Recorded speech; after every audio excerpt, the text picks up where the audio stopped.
With Charles, where dreams are turned into reality. Marketplace is brought to you by Art of Skincare, the company that brings out the beauty in you, as well as Vhuatsha Lodge from deep in the heart of Mabalingwe Nature Reserve. I am Ketiwe Pagati. On Marketplace, we empower and equip you with tools needed to achieve your entrepreneurial dreams. Each week, we bring you insights from experts in different fields of business, from women as well as men of faith. And on today's program, we have a young author, a business consultant, and an inspirational speaker in his own right. The truth is, the reality facing not only South Africa, but almost all the nations of the world in this era is the alarming unemployment rate, thanks in part to COVID-19. With millions of people having lost their jobs, there could never be a greater sense of urgency as well as awakening to entrepreneurship than right now. And yet of greater importance is the dependence of people will need to have in God during these trying times, not only to call for courage to start their own business, but also to find new ways of conducting those businesses in this highly restrictive as well as hostile environment of the pandemic. Well then, my guest today will address how, especially for young people, you can deal with this situation in an attempt to make the best of it. Welcome, Mr. Ndivhuwo, with me into your home, your hotel room, or wherever you may be joining us from today. Ndivhuwo, greetings and welcome to the Marketplace with Charles.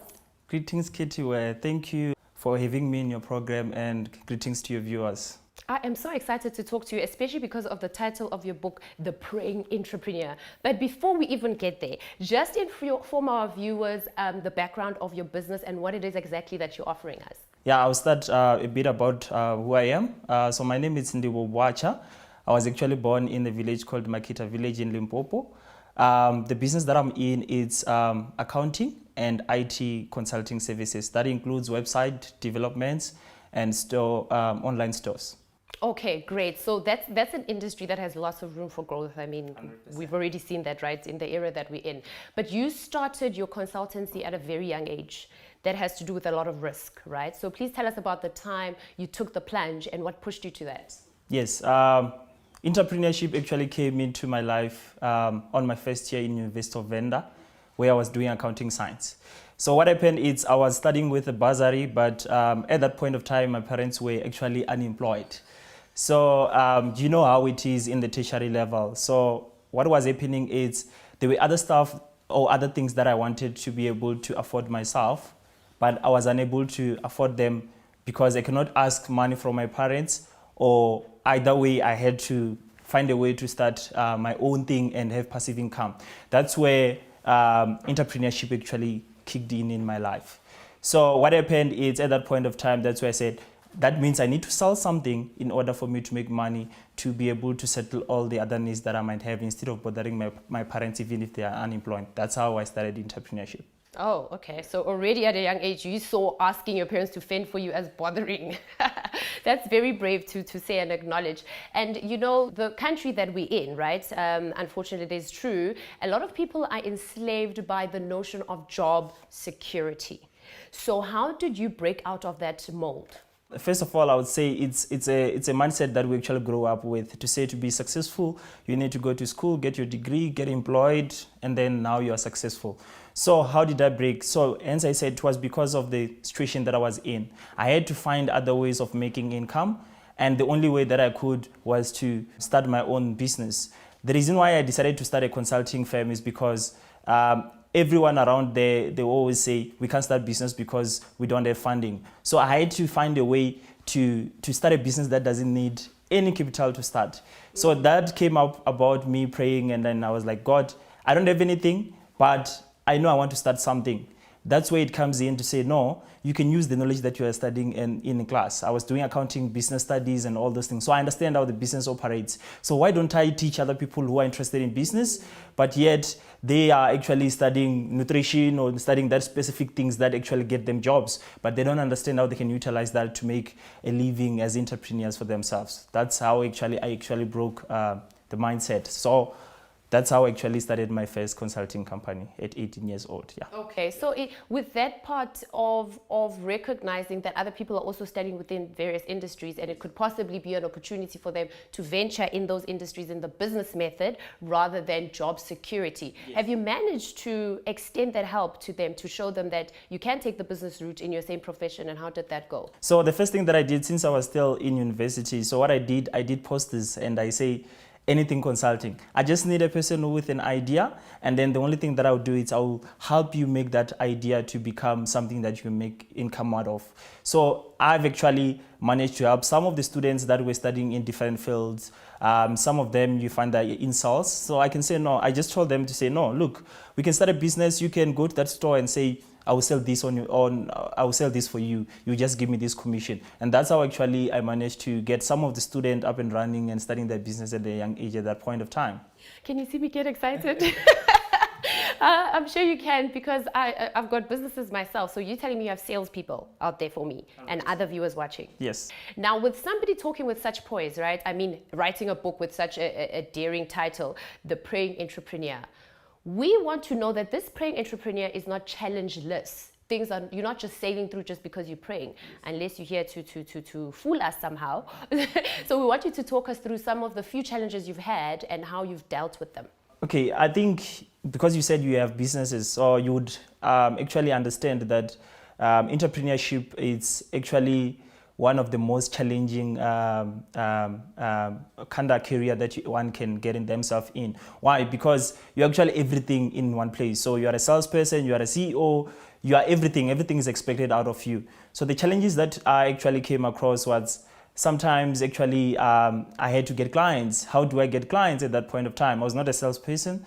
So that's when now the power of prayer came in to say, if I can ask God, if I can have faith that whatever that I've started will actually get me to somewhere, then that's where now with prayer, asking God, then the ideas came in. Then I started finding ways of getting clients and finding ways of making the clients happy as well. Now, you've written a book here. Yes. It's in my hand, so it's real. People can come by it. It's called The Praying Entrepreneur, How Prayer Can Help You Achieve More in Business. We want to hear it from the horse's mouth.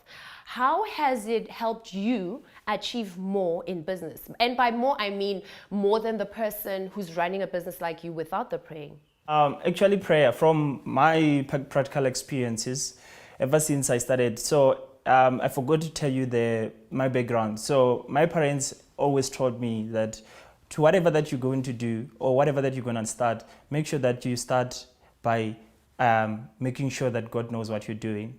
And as well, make sure that through prayer, throughout the step, make sure that you always inform God. If there's anything that you cannot do, then you can as well ask God. So I've always put prayer to be the first before I can do anything. So with my businesses, I was actually starting up and I had no one to look up for. I didn't have what nowadays you have to say you have mentors. I didn't have mentors. So the only mentor that I have was to bow down and say, God, what can I do next? How can I get my business to the next level? Which actually helped me. So it got me to the point where I managed to get my business to Gauteng, start my accounting firm. But the thing is, sometimes I used to come across financial issues where I didn't know what to do and I didn't know who to ask help from.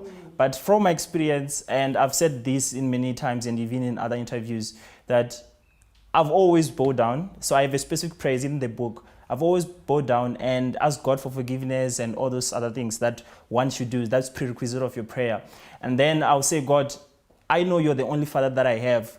And you should be the first person that I should ask help from before I can start complaining or thinking the world is against me. So I would say, Father, this is what is happening in my business. I'm actually suffering financial. I don't know how to do 1, 2, 3, 4. I'm telling you, within 24 hours, from all my experiences, within 24 hours, something will always happen. A client will just go and say, you give me a quote 3 months ago and I'm ready to pay. Can I pay today? Let's start the job. That has always been my experience, even up to date. So I've always found a way that actually prayer to me has been the main point of success in terms of where I get ideas and where I navigate around my entrepreneurship journey. Yeah.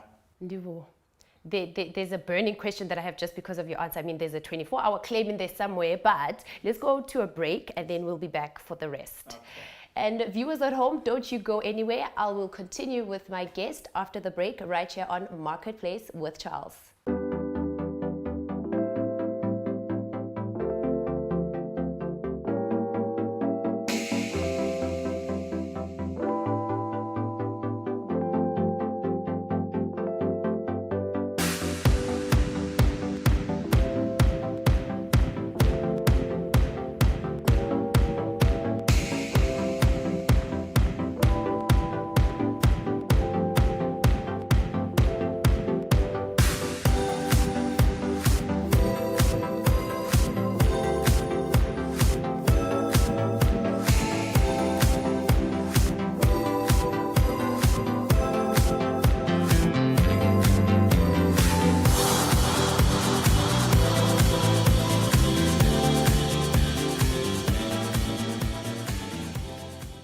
And congratulations for staying with us right here. We're still enjoying our lovely time with my guest, Ndivhuwo. Now, sir, you made a claim there. When you go down on your knees and you pray, within 24 hours, there's an answer. Is there a formula for that in this book? I actually documented elements of my prayer, which I can just summarize to you. So the first thing that I do is I bow down and say, God, please forgive me for whatever that I've done, which I might not know. Okay. And second thing, I thank God for everything that He has done for me previously. And again, I acknowledge His power in my life and to other people around me as well. And again, then I'll ask whatever that I want to ask, and I'll be specific. I will tell Him exactly what is my problem, and I won't tell Him exactly how He must actually answer me, but I will tell Him what is my problem, because I know all the time He always has His ways of answering me. So I'll just tell Him I'm actually financial suffering currently, and then after then I will thank Him for answering my prayer. Immediately when I've asked, and then I'll say, Father, thank you for answering my prayer, because I believe already that He has answered my prayer before I could even say Amen. Then yes, then I will conclude the prayer. Very inspirational. Now, earlier on you mentioned something about passive income, Ndivhuwo. If income is passive, how does that then not stifle your entrepreneurship aspirations? So, okay, for income to be passive, that means there's two incomes. There's what we call the main income coming in. It's either you're a student, you're getting your bursary fees, or it's either you're employed, you're getting your salary, but you want to get something to complement or to supplement your income. So, yes, most of entrepreneurs, they start passive, most of them, and then it gets to the point where business grows to the point where that becomes the main income. But isn't passive implying that I'm not actively generating the money? It's just coming in anyway. I'm not actually 100% in that space of making that particular money. So you are a student full-time, and then with your part-time, you actually, and then it graduates, and then you become a full-time entrepreneur. Yes.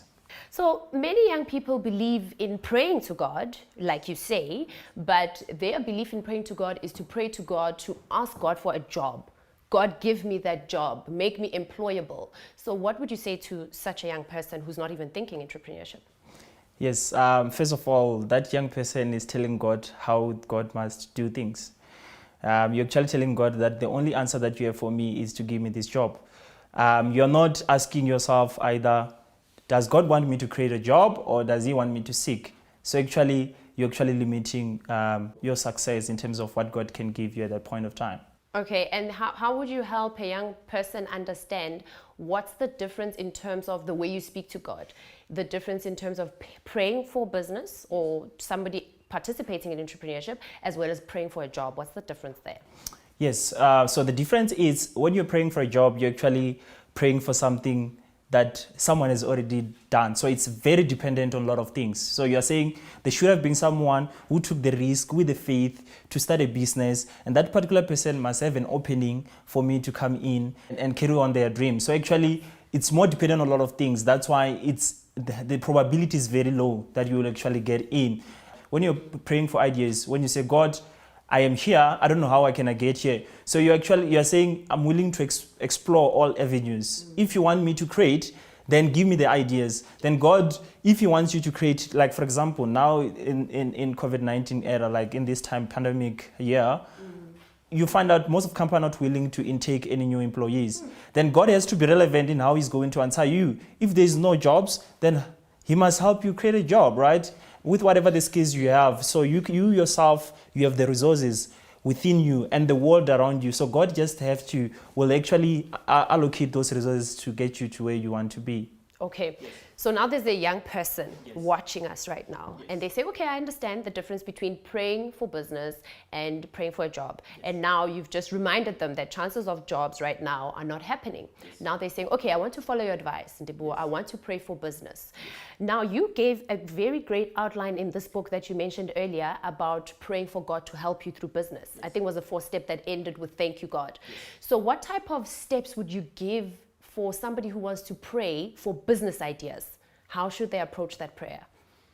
Okay, first of all, I would always say you must first get what you're passionate about. It's very important that you know what you're passionate about, because whatever that God is going to give you, through whatever that you're going to do, God will want to use you. So the steps that one can follow is find what's your passion. What are you good at? And what gives, and what is your purpose as well. You know, when you pray, a lot of things get revealed to you, and you get to know, oh, I can actually solve people's problem. I can fix things. You get it? And I'm passionate about doing that. At the end of the day, you're actually solving problems. That means God can use you throughout that same process. So one thing that I would say is, for a young person, identify the space that you're passionate about. And then when you pray, be specific. Tell God, I'm willing to start a business, but I don't have 1, 2, 3, 4 if you don't have whatever the resources that you want. But he knows what you are capable of and what he has embedded within you. So yeah, the first one is ask him. And the moment you have got an idea, tell him, God, I've got this idea. I'm willing to start it. Tell him in the beginning, because you don't want to tell God that I've started a business. You must tell God that I'm starting a business, because when it gets worse, God doesn't even understand the foundation, because you didn't include him when you were starting up. So yeah, so the process should be ask God when you get an idea, thank him for the idea, tell him you're starting. When you're starting, if you don't have anything, ask him, I'm lacking, I don't have funds, I don't have capital. But most of the time, you can use what you have to get where you want. And, you know, it's just an idea of starting small, thinking bigger. So, Ndivhuwo, the question that's burning me right now, and hopefully audiences at home, is what then are the challenges of being somebody who is so reliant upon faith within an industry that is, you know, not faith dependent? So how do you merge the two challenges within having a faith-based function within business? I even said it in my book to say, the reason why I wrote my book, I just wanted to emphasize to fellow believers that one shouldn't be too spiritual to forget the practical things to do. It's very important that, you know, faith still requires you to do extra things, which is practical. You need to study, you need to understand the industry you are in. There's other extra activities that you'll be required, but you'll be doing them as a step of faith. So the challenges that you will come through is sometimes it might actually seem impossible, but yet you still believe that, okay, fine, yes, I have faith that this business will, but at that point of time, people tell you, no, this won't work, this won't. So those are the kind of challenges you'll have to, sometimes you'll have dilemma between yourself and the external forces to say, am I at the right cause? Am I doing the right thing? Does the environment will it allow me to get to where I am? But with faith, actually, you can actually keep believing that whatever that I'm doing now will actually get me to where I am. I'm not sure if I answered your question. I'm totally, completely answered. No area left undone. Okay. So now you run a consultancy since a young age, yes, but you're also very passionate about talking about what you've written about, you know, yes, praying, yes, with so that you know how to function in business and be more successful, yes, by partnering with God, essentially. Yes. So besides interviews, do you give motivational talks around this subject? And if you do, just tell us a bit about that, please. Yeah, no, I thought about that. So a lot of people ask me the same, are you a motivational speaker? The answer is not a professional motivational speaker. I'm not a professional motivational speaker. Everyone who happens to be my client, actually they get free motivation. That's what I do almost in a daily life, because I'm actually working with startup businesses. Okay. And these are the people that comes with ideas. Some, they still can't believe that they can actually get there. So I have to be the person who actually gives them that courage to say, no, you can do it. This is how you can do it. So that's the reason why I even end up writing The Praying Entrepreneur, because they ask me, what is it that we actually don't know about you that actually is making you successful in entrepreneurship? So yeah, no, motivational speaking, professional, no, but I do motivate people on a daily basis. It's like a default benefit for working with you. 100%, yeah, it's a value-added benefit, yes. Okay. So within that area of helping businesses, right, I'm guessing the praying entrepreneur becomes like one module, right? What other areas do you help them with within their businesses for them to function? First of all is business consulting, right? So that's starting up as an idea, getting them all the paperwork they need. Also, I'm a professional accountant, so I also get them to the space where they need to make sure that their financial books, they are in order. And again, I just opened another company 2 years ago. We do IT consulting. We wanted to be more relevant because there's what we call fourth industrial revolution. So what we do is the same clients that I started a long time ago, now we equip them with IT technology ways of doing business. So we do websites for them so that they can get global exposure. We do online stores so that they can sell online. So that's another thing that is actually currently the most dominant business, especially during COVID-19 time. Yeah. And I mean, this is an age-old question, right? But I enjoy hearing different educational aspects from various speakers and people in business. Do you believe that entrepreneurship is for everyone? Because now we're basically saying, if you feel that you can't get a job because of the climate that we're in, be in business, right? So that begs the famous question, is entrepreneurship for everyone? And explain why. Firstly, entrepreneurship is more like a spirit where you are living as a person who identifies opportunities. Everything that you see, you always see opportunities, right? So I wouldn't say everyone is born with that skill, but one can be self-employed instead of being an entrepreneur.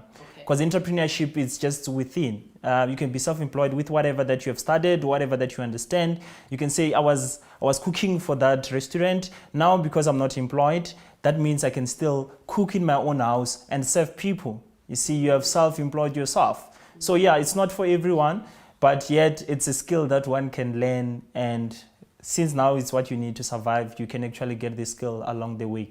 Okay, it's been an absolute pleasure having you, but before we say our goodbyes, I'd like you to tell all our audiences of the Marketplace with Charles where they can get a hold of this book, The Praying Entrepreneur, how prayer can help you achieve more in business, how they can reach you to get a copy of the book. Okay. Yes, the Praying Entrepreneur book, we have the ebook and the hard copy available on an online store. It's www.stayhome.co.za. Alternatively, you can also check the ebook. It's on Amazon, or you can call me as well on my numbers 07670345592, and then we can place a manual order for you. Okay, Ndivhuwo, thank you so much for being with us. It was a total pleasure hosting you, and you've already given out all your contact details. It's been great. Thank you. Thank you. There you have it. That was my guest, Mr. Ndivhuwo. Let us meet again next week at the same time, same place for another power-packed episode. And don't forget to check out the repeat of this episode every Wednesday bright and early, 1 a.m. on the same channel. You can also view repeats at any time that suits you by subscribing on our YouTube channel, Marketplace with Charles. That is Charles Ngubeni on YouTube. I assure you that you will not regret that decision. Thank you so much for watching Marketplace with Charles, although with Ketiwe today, brought to you by The Art of Skincare. Do remember to get in touch with us on charlesngobeni.com. You may also want to follow us on Instagram, that is Charles_Ngobeni, or even like the Facebook page, Charles Ngobeni. See you next time. God bless, and remember, you can follow Maketi Speaks Life on Facebook. Goodbye. This is Dr. Abraham S. Roger extending an invitation from our free Bible school, KBSM, and I want to encourage you to come and train, equip, activate, and be released into the ministry. We take you all the way from believer to leadership level to ministry level. Do you believe you have a calling? Then we have the answer to usher you into your destiny. Remember, our material and our broadcasts are available all over the world. We are fully correspondent and have several international students. So why waste any further time? Contact us today as we train you into that next level of your ministry. Remember, we are free. Bless you. See you at one of our campuses.